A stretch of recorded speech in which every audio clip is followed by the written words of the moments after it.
TellyCast, the TV industry news review. Hi, I'm Justin Crosby, and welcome to another TellyCast. On this week's show, we're looking ahead to MIPCOM and MIPjunior, taking place in Cannes this weekend and into next week. My guests are kids TV expert Genevieve Dexter, Maurice Wheeler, MD of family marketing agency We Are Family, and Jimmy Humphrey of Marmalade Sky.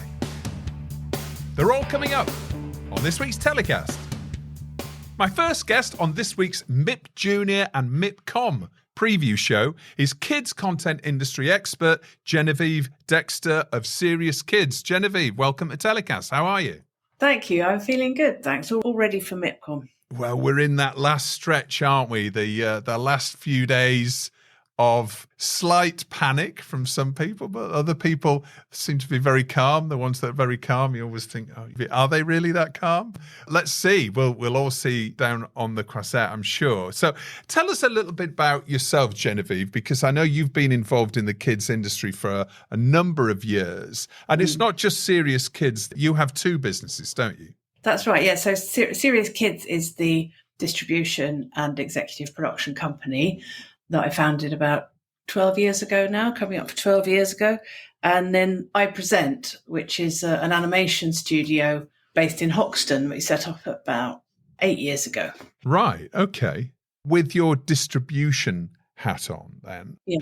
What do you look for? Is it pure animation that you work in? No, we have a very eclectic library from, live action to animation to stop frame animation, in the same way that Aardman used to produce CG, 2D, and then factual entertainment. We want to be able to give our buyers everything that they need. Right. Okay. But you're specifically focusing on the kids industry as such. Yeah, kids and family. I mean, some of them go across the divide. So, for example, Ronnie the Robber's Daughter from Studio Ghibli, I would say, is more family. Primetime, ditto The New Legends of Monkey from Seesaw. In fact, we do represent quite a lot of companies that are in the primetime space, like Hat-Trick, Seesaw, Studio Ghibli, or they're in feature films and they need advice in the kids' TV area. We did have some conversations deep in the dark days of lockdown about how well animation was coping, because obviously animation was carrying on. There was, live action was obviously suffering, but animation seemed to be relatively unscathed. Is that true? Now we look back at the pandemic, hopefully. We had a COVID baby at I Present. We're producing Best and Best for Nickelodeon worldwide, and that was set up, produced, and is wrapping next week. All done completely remotely. I think it was a shock for people who were in production in a studio and then had to disband it remotely. That would have been very difficult. We signed the deal with Nickelodeon and Nelvana in Kidscreen in February 2020. And so everything was set up remotely. So from that point of view, that's been okay. It's just not so much fun. Do you think that there are changes that the animation industry went through, though they will never return to the types of businesses that there were pre-pandemic? Do you think these lasting changes have now been affected by COVID? Yes, I think so. But I think things do tend to come full circle in that people used to choose a studio to work at because they wanted to work with a particular director or a particularly cool company like ourselves, of course. And now that, the money has got so good to work remotely, is that a lot of people are just picking the best paid job. That's been pushing up the prices and the budget. So, but I hope people will come back round to, wanting to be in the same space as other creatives. So do you think the kids industry now is faring particularly well? Let's keep focusing on animation as such. So it was relatively unaffected, or perhaps not as affected as other areas of the kids industry. How's it faring now? Presumably there are new buyers coming to the market. Are we seeing fast channels? Are we seeing the explosion of new channels and new buyers that have been the result of lockdown in the same way that the rest of the content industry is seeing? We're at a little bit of an impasse, actually, because there are these sort of cyclical boom periods. So, for example, from a distribution point of view, the SVODs like Netflix were buying a lot of content or co-commissioning a lot of content. So if you had a deal with the BBC, you could go to Netflix and do a co-pro, get it off the ground fairly easily. And now, Netflix is not co-commissioning animation. They only really want to buy second window product that is working in at least 10 major markets. That's a sort of a bit of a closed door there. But on the other side, we have now been able to set up our own Amazon platform. We've started doing a lot of self-publishing, direct to consumer, which is starting to bear fruit. So that'll be interesting. Okay, is that under the Serious Kids banner Yes. then? Or? Yeah, under the Serious Kids banner. Animations, we've always been good at co-production because the work split is nice and easy. You say, right, you do the voice record, you do the scripts, I'll do the animatics, you do the animation, and you can do the post. So you can bring multiple parties together and raise the funding that way. That's super flexible. And there are new, like Italy now has quite a big tax credit. We hope that the UK will get an increase. We're campaigning through Animation UK, we're campaigning for a larger tax credit to rival Ireland. So I'm hoping that some of those new models will start to come through. But I do feel at the moment we are a little bit of an impasse.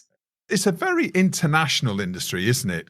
Particularly animation, Yes. When you look at, because, traditionally you've had a lot of animation or a lot of animators based in Asia, India, for example. Is that still the same? I mean, has the locations of co-production partners changed that much over the last few years, or are we still focusing on those major territories that are the key players?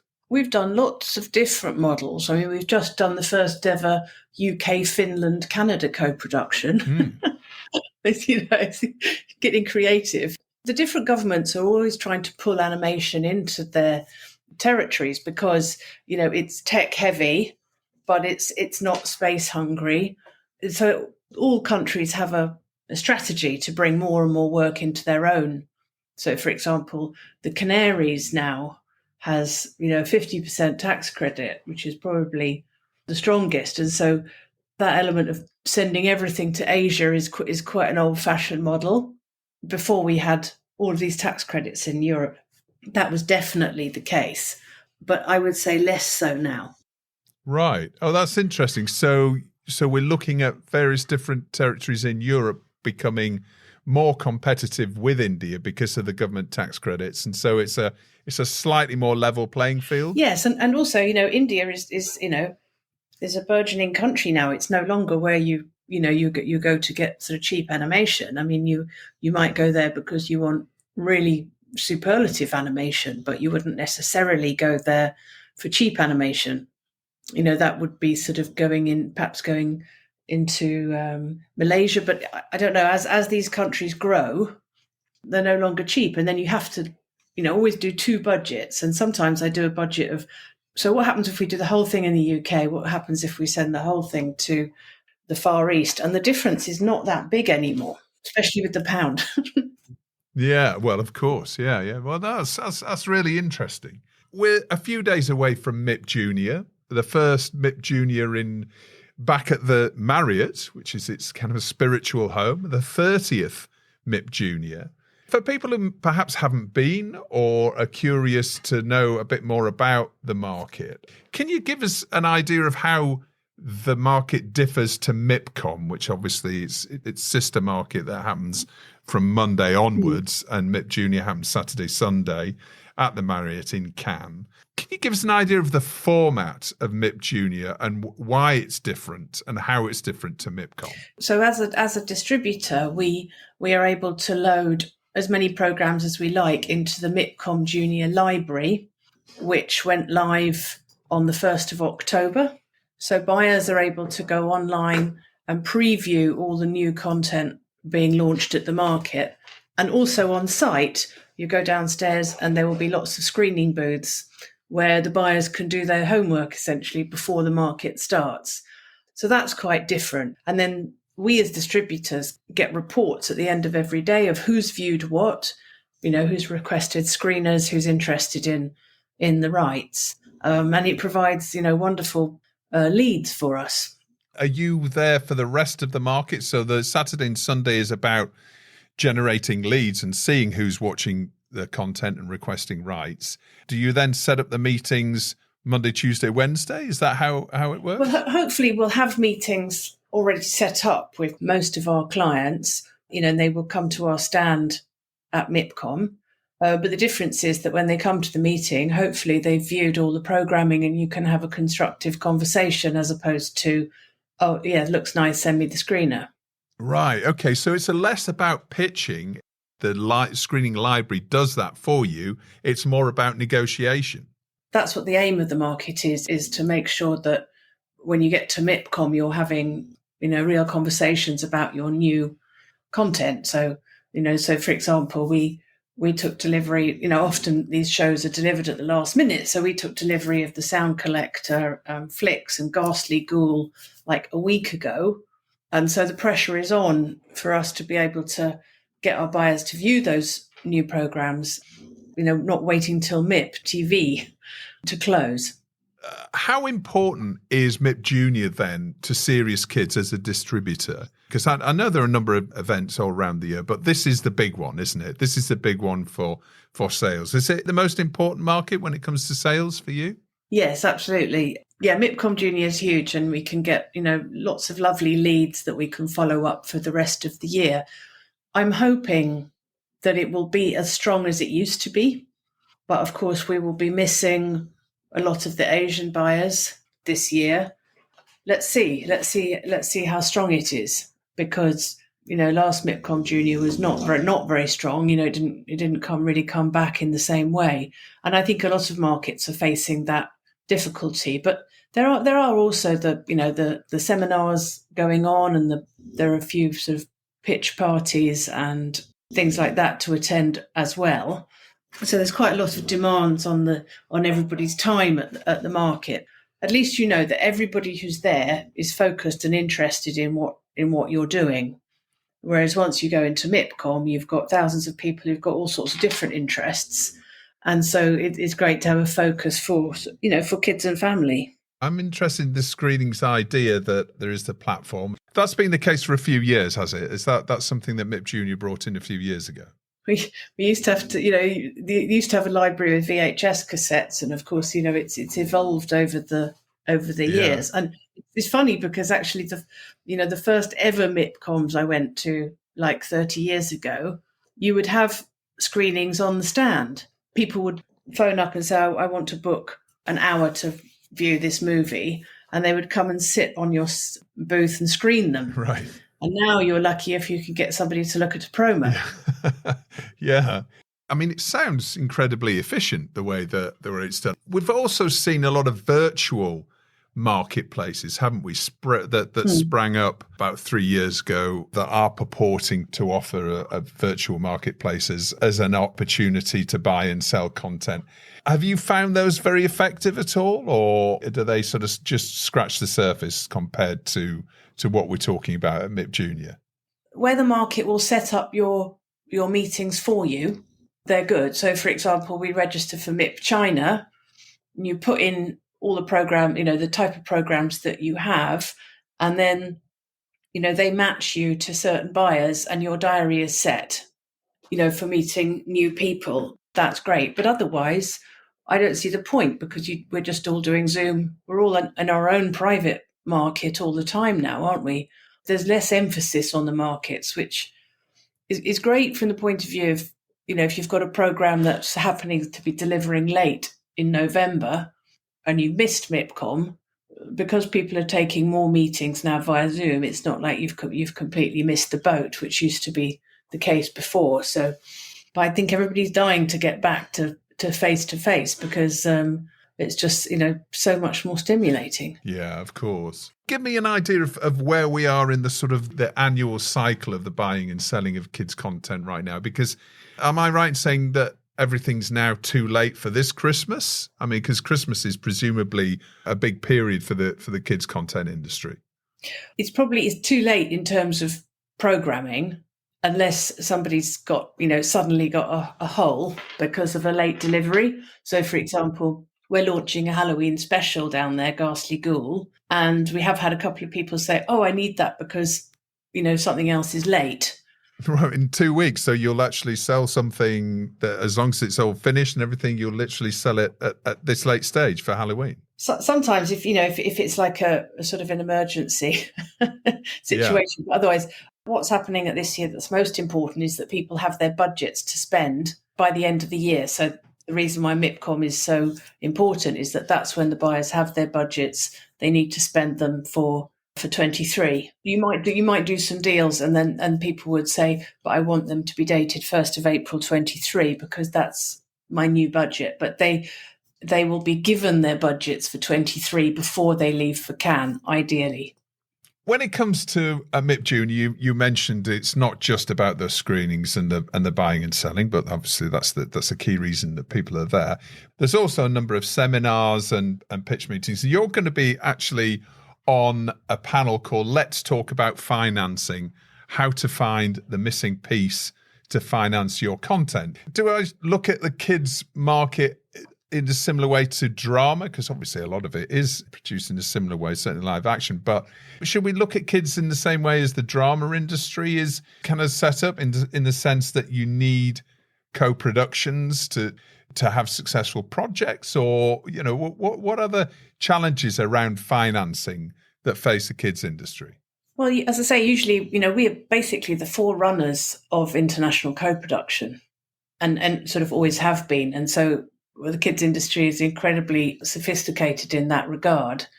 And, the finance is made up of, could be venture capital, it could be tax credit, subsidies, pre-buys, you name it. It's extremely complex. And I think it's one of the areas in which we excel as an industry.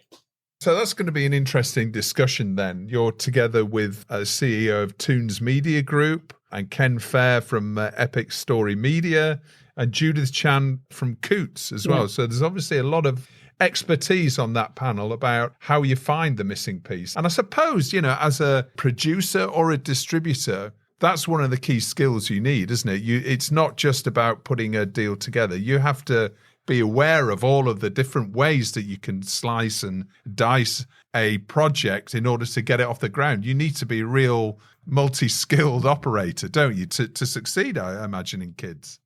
You do, but you can also, lean on somebody else in the industry to do it for you. There's lots of creators don't like going to MIPCOM. It's just not their bag. And so, but in that case, then you need to find somebody, like us or Ken or Jaya, to put it together for you. But the difficult thing is to know at what point to do that, whether you hand the baby over early or whether you wait until you've got some traction. But of course, if you've pitched it everywhere and everybody's said no, then it's a bit difficult to then take it to a distributor or a co-producer to put it together for you. So I think that's a really difficult decision to make. Final question, Genevieve, because I know you'll be pushed for time in these precious few hours before you depart for Cannes. Just looking ahead at the future for kids content, and there's been a lot made of the metaverse, and there's a lot made of virtual reality and augmented reality. It hasn't really taken off, has it, up to this point when it comes to these experiential pieces of content? Do you see any real change in that anytime soon? Do you think that there's a massive potential there, or do you think that it's business as usual for the next couple of years at least when it comes to new types of content and new ways to experience kids' content? I think at the moment, if you've got a big franchise like Spider-Man, for example, you will be creating things in the metaverse, NFTs, Roblox games, the whole shebang, because you need to be everywhere. But from the point of view of somebody with a new IP that they're trying to put together, not so much. But, Ken's got a company that specializes in doing all of these things and, he's busy. So kids are kind of the early adopters. They're always the ones who know how to work technology whilst we're all still fumbling around with it. So the kids industry is always at the forefront of those movements. But yes, I mean, 3D TV never happened. But I do think there is a sort of inevitability about the expansion of the digital world. And last question. The licensing industry is always, allied very closely to kids' content. I mean, will we see a lot of potential licensees or on the Croisette as well looking to scouting for the next big franchise to get in early? Do we see a lot of that?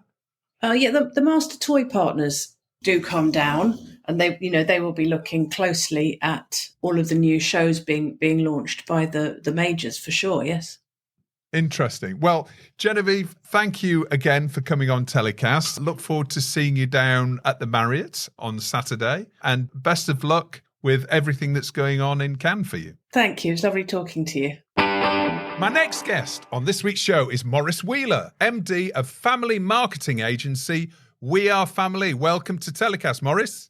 It's great to be here. Well, it's lovely to have you on the show and to get some insights into the kids and family business, which is obviously very pertinent as we're in the last few days before MIPJunior. Before we talk about MIPJunior, tell us about We Are Family and what it is you do as a business. We are a global network of full-service marketing agencies. So we specialise in the kids, teens and family space. And as you say, we're full-service marketing. So that's everything from the research and strategy through to creative and then marketing. But specifically me and my team in the UK, we've got a slightly more focus on the kind of research and strategy side of the business. Right. Okay. So it's not content industry specific. It's more about if you are a FMCG brand and you want to sell a new product to a family or a kids audience, are they your main sort of clients, or do you work for content industry businesses as well? I guess anyone who's looking to speak to kids, teens, and families is pertinent within our wheelhouse. But typically, most of our clients are within that kind of content, entertainment, media space. We do have other clients in the toy sector and FMCG sector, but typically the kind of highest demand for our services is slightly more within that entertainment, media, content space at the moment anyway. Right. Okay. So basically TV shows and licensed products potentially is the sweet spot, and maybe networks and platforms. Exactly. Yeah, exactly. All right. Okay. I gather you had a recent research project that threw up some interesting findings. Can you talk us through those? We've done some interesting ones with Generation Z and their content consumption. And then we've also got lots of ongoing projects with clients as well. But the Gen Z project, or Gen Z research project, I did find particularly interesting in how it pertains to content and I guess the future of content. Yeah. And very much seeing what we're kind of terming as the kind of bottom-up and top-down content spaces and how they are both evolving. So by bottom-up, I mean you're more UGC, so think more TikTok and YouTube type content. So, for us, by us content, if you want to use such terminology. And then you've got the top-down, which is more your big TV production type pieces of content. So your, again, the kind of big TV flagships, but also just, general TV production that's kind of created by TV production industries for the masses. And what we found interesting is we're very much in a time now where the engagement with both of those sectors is almost equal with each other. The desire for content that's top down, the big flagship blockbuster content, is probably at the same sort of level as bottom-up content that's created by TikTokers or YouTubers.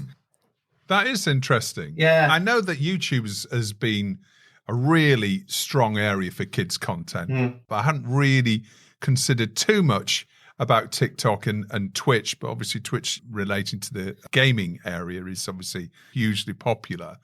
What sort of content are we talking about when it comes to user-generated content that's resonating with kids? Well, it's a bit of everything and anything, really. I mean, so user-generated content, lots of gaming, I mean, particularly for particularly for boys, but it can be equally relevant for girls. But gaming content, so the Let's Play videos, but that's been around for dozens of years, maybe. That side is interesting, but it's more, again, the kind of content that's coming through, particularly for the older kids on things like TikTok, and whether that be dancing videos, whether that be sports videos, whether that be celebrity videos or prank videos. The interesting thing is that they're not necessarily seeking out high production values on those platforms. They're happy to kind of deal with the kind of lower production values, the plentiful content that exists in those spaces. Right. So we're probably following a bit of a pattern that, now, this is dangerous. I'm making assumptions now, but slightly older audience than Gen Z. Look at the Gen Ys and Gen Xs, I suppose, have been, we know that they've been obviously consuming more and more content and from the platforms, but we're seeing that this younger audience is very much following along in this trend, perhaps to the point now where, as you say, there's almost a parity between the demand for content from the big studios and the high production and actually content from, whether it's a Dan TDM, a YouTuber watching video games. He's probably really old now, so I'm just showing my age. Or similar. So what are the implications then, do we think, for the future of content production? Because, as we know, some of these animation projects that are focused within kids, and even the live action, huge budgets and, really long production processes and development processes. Do you think in the future we're going to see less of that content made, or what are the implications for the industry? First of all, I don't think it's necessarily that doom and gloom story as such. I think it's just about a sharing of eyeballs, if you like. What I'm definitely not saying is that the kind of high production value, TV production content is going to disappear, because I absolutely don't think it will. I think there's a fundamental place in the marketplace for that kind of big high production content, particularly within the SVOD and AVOD world. I just think that those guys are going to have to share some of their eyeballs and therefore share some of their attention and therefore potentially share some of their revenue and some of their power and influence with the, what I'm terming the bottom-up content. So they're going to have to appreciate that they're not going to be 95% of children's screen engagement is going to be on their content. They're going to have to just share a little bit of that engagement time with the rest of the content that's available for children that they seem to be, again, equally as interested in. Again, the survey that we ran, and this was a global survey across 8 different countries, pretty much across the board, we asked, this was Gen Z, but I don't see it being dramatically different from a younger Gen Alpha.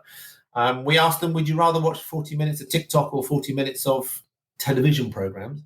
And it was pretty much 50-50 between the two. So, and I think that that's settling now. I think that the media ecosystem is mature enough that those two things, neither are particularly new in the world. So I would imagine that kind of parity between the two is settling now.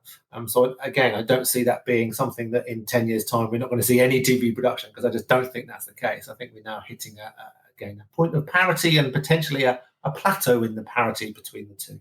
There's got to be a loser somewhere on this. I mean, do we think that it's maybe the mid and lower budget content production sectors that might be struggling for this? Because if it's a case of, well, I'm going to spend, as you say, half an hour on TikTok or whatever other social media platform, or I'm going to sit down and watch, I don't know, something on Nickelodeon, for example, we're probably going to say that the content that they're going to choose is going to be must-have and generally higher budget content. Again, that's an assumption that I'm making, but is that true? Not what we're seeing at all. The sorts of shows that, the kids are talking about watching at the moment aren't even new shows either. We've literally just come out of field where we spoke to about 50 odd children.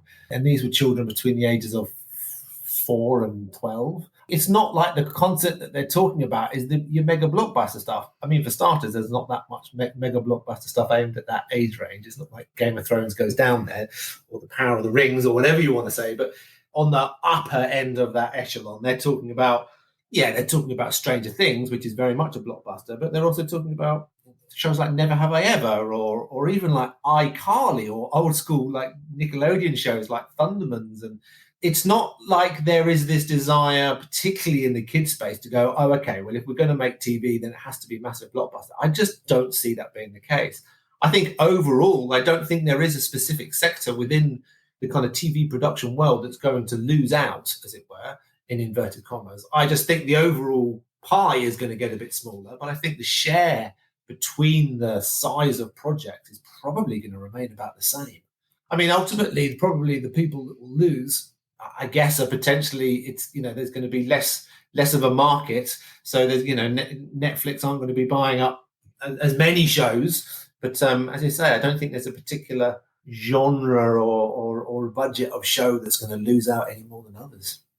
So this is generally the attention economy now, isn't it? It's very much focused around all of the, whether it's gaming platforms or streaming services or social media platforms. The battle is now around attention, isn't it? And so, as you say, the pie's getting smaller, and ultimately it probably means that there are less shows overall that are going to be made.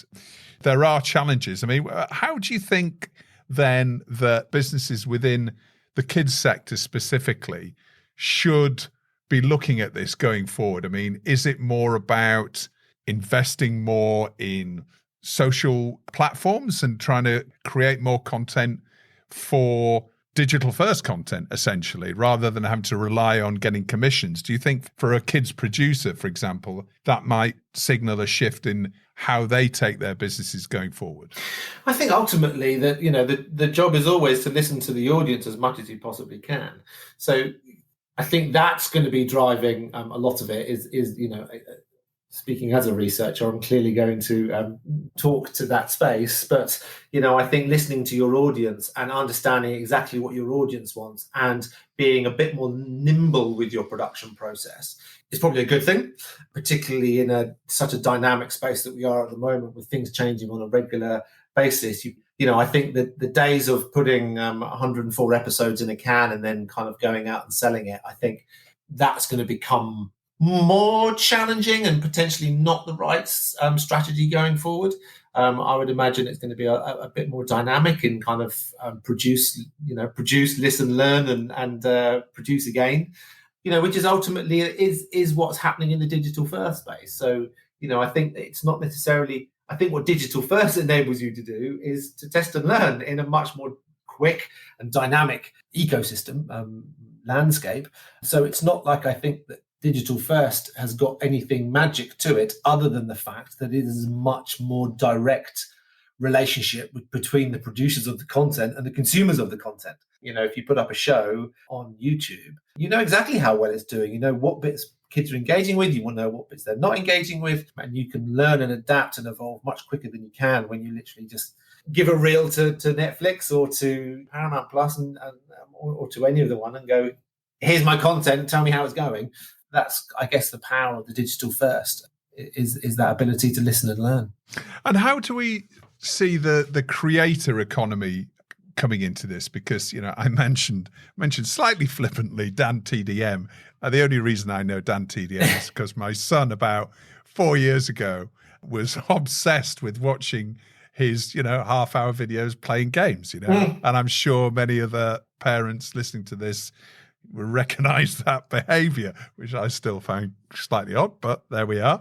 But clearly it's massively resonating with kids, and these individual creators are now in a really enviable position when it comes to influencing, young viewers. Do you see that as only increasing? And perhaps, the opportunity might be partnering and seeing how many of the more established players in the content industry can potentially work with these creators to partner up and create new projects and content?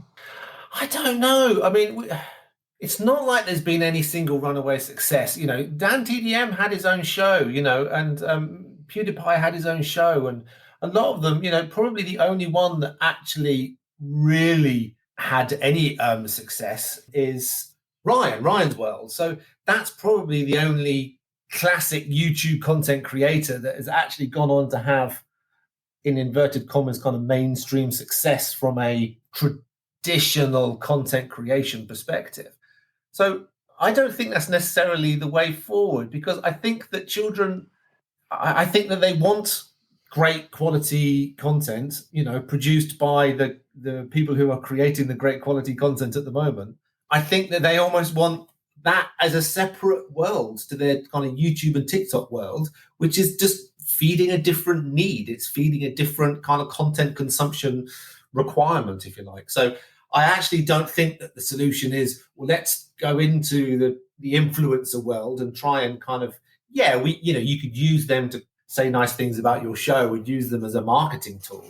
And I don't think the solution here is to use those guys as your content creators, particularly the guys who like Dan TDM or like PewDiePie. I mean, he's obviously, not really kids focused, but Stampy Longhead, I think. Those guys, I think they're great at making their content that they make, and they probably, I wouldn't necessarily talk to them about how they can, use their skill to create content that's great for kids in a traditional content world. Now we're getting to parity, then it must be quite concerning for some members of the kids industry. Yes, but I just think it's different. So I think that, when we look at something like traditional broadcaster SVOD, that's different, because ultimately SVOD is taking exactly the same content that existed in the traditional broadcast world, but packaging it and distributing it in a way that's just much more accessible to children. So that is something that you can see, again, and people have been saying this for years, but the demise of your classic traditional linear broadcast, I mean, that writing's been on the wall for 5 years now, and that's going to happen, because ultimately, what are they bringing to the table that an SVOD isn't? But that's very, very different to the kind of difference between what someone in the kind of content creator space, the content that they're making is answering a very different need. It's a bit like saying everyone's gaming, therefore they're going to take away from the TV space. It's answering and delivering it against a different need. So I don't necessarily even consider them to be necessarily competition with one another, other than the fact that you're just competing for attention and competing for time, because children only have enough certain number of hours in the day to consume content. So that's the kind of the competing space. How about the cost of living crisis then that we're all going through now, and seemingly on a daily basis, the news gets a little bit worse, and we're thinking where we're going to be come January. But how is that going to impact on the kids industry, do you think?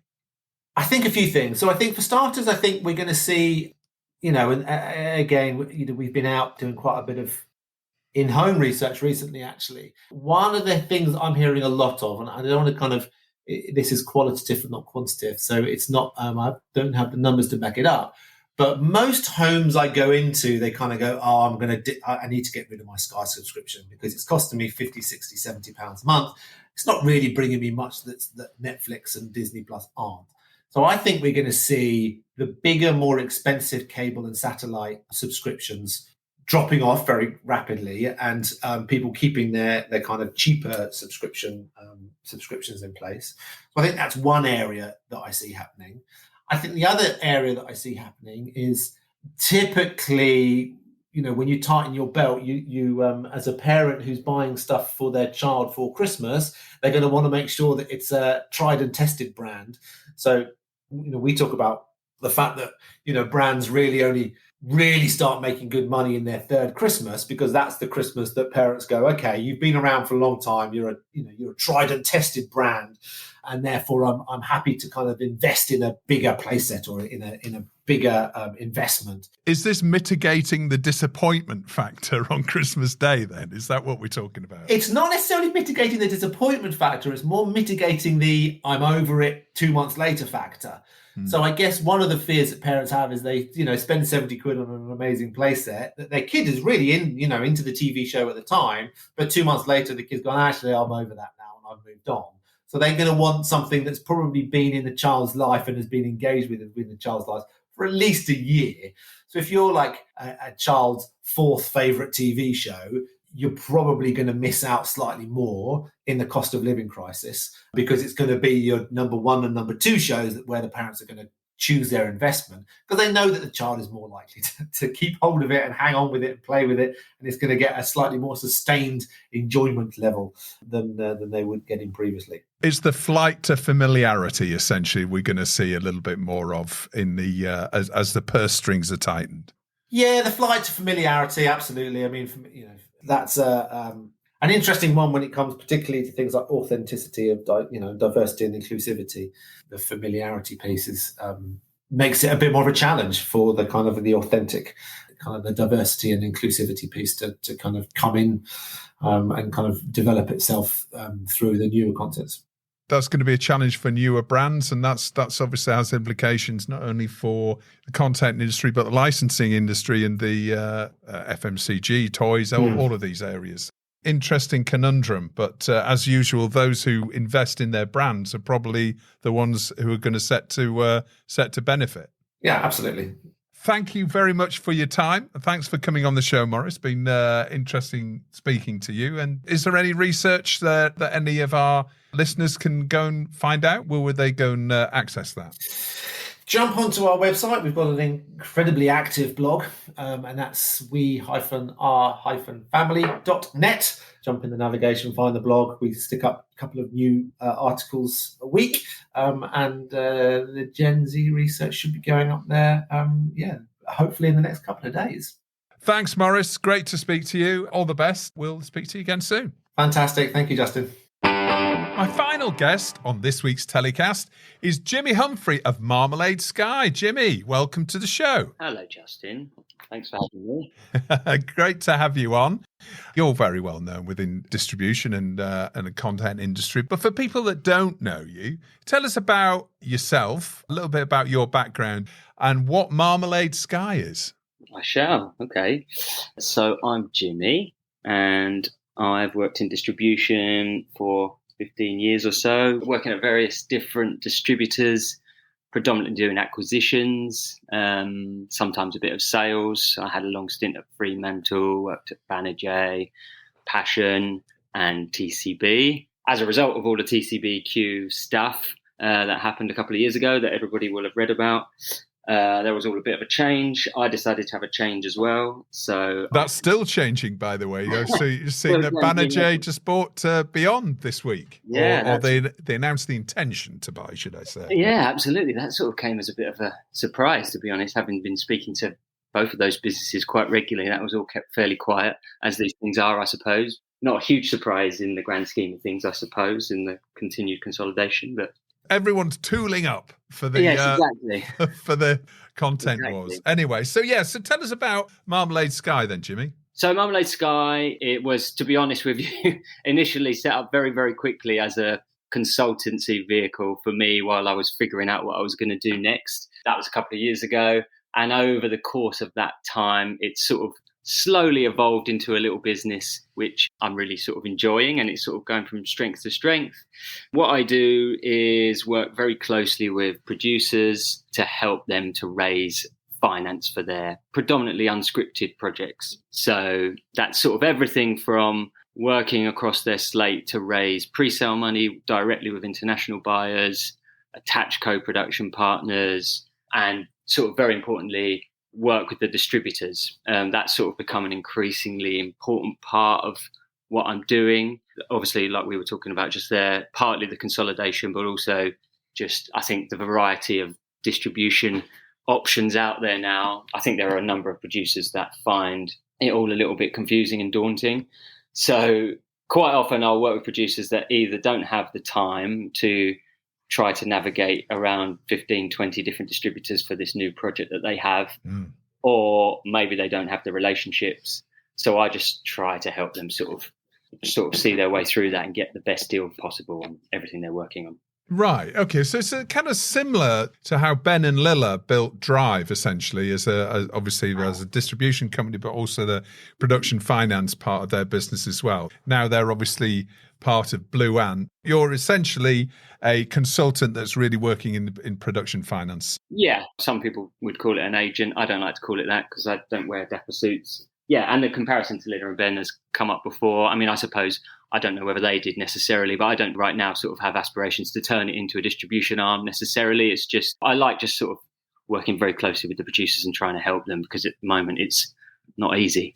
No, it's not. And that's one of the things then we had recent production funding event, content funding event back in April, which was, it just, showed the number of different options that are out there for producers to piece together funding, which is more important than ever as budgets shrink and needs change and the whole industry changes. Tell us who you're working with. I mean, is it mainly UK producers or do you work internationally as well? No, yeah, it's a real mix. A lot of it is commission-led, so a lot it's quite transient. A lot of it is sort of project by project, and then I'm moving on to the next thing. But I do have a few steady clients that I work very closely with. So there's EQ Media out of predominantly, I work with the Australian and New Zealand office. They also have an office in the US. They make a whole variety of programming, lots and lots of unscripted and also a lot of drama.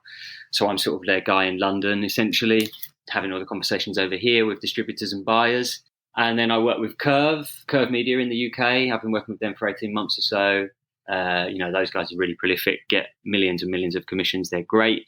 For them, I just essentially do the distribution stuff for them, help them find the right distributor. There's a lot of people out there that are very keen to work with Curve, so they get bombarded every time they get a new commission, which is a nice place to be.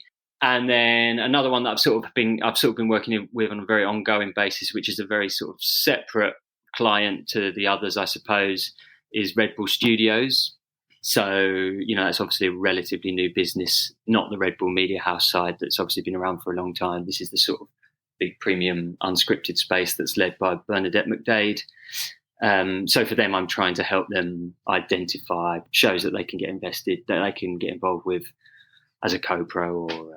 Oh, right. So you're working with them looking for investment opportunities for Red Bull, essentially. Yeah, so it's a slightly different hat to wear, obviously. So that one is not me representing producers. That's, I suppose, working on the other side and talking to producers to try and find best stuff on their slate to bring back to Red Bull. Yeah. Interesting. And are those sort of projects from Red Bull, are they still kind of adrenaline sport focused? No, so that's very much the Red Bull Media House side, which is obviously the more sort of branded marketing side of Red Bull, like essentially ways to, well, I shouldn't speak on their behalf, but from what I can see, the Red Bull Media House thing has traditionally been a lot of sort of extreme sport, adrenaline junkie stuff, ways to sell the energy drink. Red Bull Studios is very, very separate business. And it's all entirely unbranded content. They're trying to just invest in really big, exciting, aspirational, premium factual that they can sort of co-invest, distribute, license internationally. But they don't have it. It's not a destination. It's not for Red Bull TV or anything like that. It's more just things that it's a studio business. Okay, all right, that's interesting. Can you give us any ideas of the sort of project that you might be looking for to invest in on their behalf? For the Red Bull side, yeah. I mean, Bernadette's been on so many panels this year, and she obviously talks much more eloquently about all of this stuff than I would. A really good example of one that was the first one out of the blocks for Red Bull Studios, I suppose, earlier this year was the Mo Farah documentary, The Real Mo Farah, which was a co-pro with the BBC.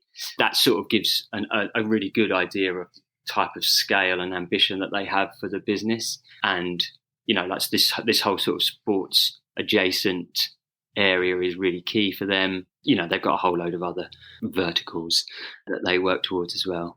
And we're also seeing how lucrative and popular the whole sports doc market is. And as you say, the sports doc adjacent, it's a really interesting area. Yeah. We'll listen out for any projects that you're announcing over the next few months. Yeah, well, those guys will be, and they've got a whole team that will be down in Cannes as well, Red Bull Studios, so they're worth speaking to. Just picking up on something you said earlier on, when a business like Curve, or like it doesn't have to be Curve, another production company, they announce their domestic commission. Yes. Is that what usually happens in your experience, that, when a producer announces a show and it's produced, for one territory, for example, if it's a Channel 4 commission or whoever in the UK, is that generally what happens? Then the welter of distributor emails come to that producer and go, we'd love to talk to you about this project for taking the international distribution rights. Is it as simple as that in most cases? It can be. The likely result of that is that the rights are already well and truly tied up at that point. Certainly when I first started working in distribution, doing acquisitions, that was usually the point that I would get involved with something, to be perfectly honest, because it used to be Channel 4 would fully fund something and you'd make it, and then you think about distribution as sort of an afterthought. The nature of the business now is that distributors are increasingly called upon much earlier on in the process, of course. So by the time it's sort of announced in the trades, it's already firmly in someone's catalogue. And actually, one of the frustrations that I do take up with the trades and the various PR people is that the distributor should always be mentioned. It saves a lot of people's times. I never really understand. Quite often it's not, the distributor's not mentioned. It seems to make sense to me because, you're going to get inquiries about it. If people know where to go, it saves everyone a lot of digging around. Yeah, well, that's interesting. That's true. It's and also distributor gets a nice little bit of free PR as well. Yeah, into the bargain. So MIPCOM, Jimmy, we're hurtling towards MIPCOM this week, just a couple of days away. So tell us what you're going to be up to down on the Croisette. Oh, I'm really excited to go, actually. I haven't been, I missed MIP TV in April through just, despite going for 20 years or whatever, somehow just completely didn't think about MIP TV and ended up on holiday in the same week. So that was a bit foolish on my part. Yeah, I'm keen to get back down there, get back in front of everybody. Obviously, it's the first MIPCOM since 2019. So I think, sort of general feeling I'm getting from everybody is everyone's quite keen to get back in front of everyone, see everybody back in the old favourite. Yeah, it's going to be busy. Yeah. Well, we had Lucy on a few weeks ago, and she was telling us it's around 10,000 delegates expected, which is almost pre-pandemic levels. I think it's going to feel quite hectic, isn't it? I was looking through the delegates list the other day, and I think what's interesting and what's really telling, having all of us had 3 years away, is how different that delegates list is as well in that relatively short period of time. I was sort of noting how there were seemingly less sort of traditional, A&E, Discovery type buyers there. I suppose it's sort of natural that this is going to be the case, and a lot more Rokus and Plutos and Prime Videos. So, it's sort of a noticeably different delegates list, I think. Yeah, well, it's indicative of those changes that have come in the pandemic, isn't it? And I think another thing Lucy said was there's a few new names around the beach area. I think Samsung are going to be there. Their content business or their fast business is going to be there. How do you approach fast then, Jimmy, from your perspective? I mean, do you get involved with fast channels, when you're representing producers? Are you taking content to fast? Are you speaking to producers about creating their own fast channels? How do you interact with this whole new area? Yeah, a bit of all of the above, really. So, some producers that I'm working with have got very sort of deep back catalogues. So they've been investigating launching their own fast channels themselves if they have sort of certain key brands in their catalogues. Because most of the things that I'm working on, most of the projects are I'm trying to raise deficit finance. Typically, I haven't found a huge amount of opportunity on those yet, at least not in the kind of factual space that I'm generally in. I haven't found there to be a huge amount of opportunity because it's still, as far as I can tell, still largely a volume business that a lot of these guys are operating. But, I'm certainly sort of trying to help producers identify opportunities with things that might have been sitting on the shelf or perhaps have not been exploited internationally as well as they should have been. And obviously all of these new channels and AVOD platforms offer a huge new opportunity for that. Yeah, definitely. There's, as a result of all these changes over the last couple of years, the delegate list and the buyers list will look different as well, and there'll be the return of all of these big stands, because there was a MIPCOM last year, but obviously it was a much more focused event, and it was all within the Palais. And yeah, I did go actually. Oh yeah, you did go. Okay, yeah, there was. I did go, but it was about 10%. I don't know. It felt like about 10% full, and if I'm honest, I went for a break from the kids, but right. Yeah, there we are. It was certainly nice to be back. Yeah. I think this is going to be MIP very much back in its in its heyday, really. Is there anything that you're particularly looking forward during the week there or the few days there, Jimmy, that is it just a case of seeing people again, or is there anything that's on your schedule that you thought, right, I need to be at that? Maybe any of the keynotes or any of the conference aspects of it? Are you back-to-back meetings? Yeah, I mean, it's pretty much back-to-back meetings, I suppose, because I suppose it's slightly different to when I was working at a distributor, because then I was, if I was doing acquisitions, I was mainly seeing producers, which were largely in the pub. And when I was doing sales, it's obviously largely with buyers, and then you're back-to-back 30 minutes pitching. I suppose this time, because what I'm doing now, obviously, I'm sort of working with everyone. What's really nice, actually, is that it's a real mix of meetings, because so I'll see some producers, I'll obviously catch up with all the distributors, I'll see some buyers for me to do some direct pitching. So it's a nice mix of stuff. In terms of the schedule, I would always like to go to more things, but, it's always quite hard to fit it around the meetings. I'll try to go to the WIT conference, as it's sort of tradition. Yes. And, it's a nice way to sort of get a glimpse of some of the new formats, even though it's not necessarily my world so much anymore. That's always nice. You can just watch 25 promos while eating your sandwich, can't you? Yeah, that's right. Well, Virginie is coming on the show down in Cannes as well, so she'll give everybody a bit of a sneak preview of that, so we'll be able to catch up if you listen to the MIPCOM special show. I suppose this event will be your first as an independent consultant, essentially, Jimmy. So your schedule is your own, really, which must be quite nice, quite freeing. Yeah, it's really nice. I mean, I went to Real Screen in June, but yeah, I mean, this feels like, again, sort of the first really big thing that I suppose I'm going down to on my own steam with the Marmalade Sky thing. It's kind of weird not to have a base. No stand, obviously, now, so I'm sort of running around all over the place, which will feel new. But yeah, no, it is really freeing. It's quite nice. Yeah, I feel like I can just sort of see nice people that I like. Well, as an independent consultant as well, I would recommend Mar Nolan's as your base. I know it well. Yeah, I see you in there. Yeah, well, exactly. It's always a friendly place to go in and maybe catch a little bit of football later on as well. And Jimmy, so I'm imagining we'll be seeing you in co-production entertainment Seaview Producers Hub, should I say, which is on the roof there on the Riviera. So that's going to be a big change, isn't it, this year? You may well do, yeah. I mean, that certainly was new to me, that new event, and it'll be interesting to see how that sort of goes down. Most likely, I will be more likely in Mar Nolan's in Cafe Roma, like you say. But yeah, it'll be interesting to see what comes out of that. Jimmy, I look forward to seeing you down in Cannes. I think it's going to be relatively sunny from what I can see. Oh, I haven't actually checked that. That's true. Yeah, hopefully. He says that. I'm touching wood. And maybe if you're there on Sunday, you'll have to come along to the meetup that we're having at Brown Sugar on Sunday night, 6:00. Yes, I will try to do that. If you're there, Jimmy, it'd be good to see you there with lots of other people. Listen, thank you. Have a safe trip down to Cannes. Look forward to seeing you down there, sharing a beer or two, as well as doing some business and hearing the gossip of the market once again, which is something we've all missed. Yep, sounds good. I'll look to you for that all bit. Right, okay.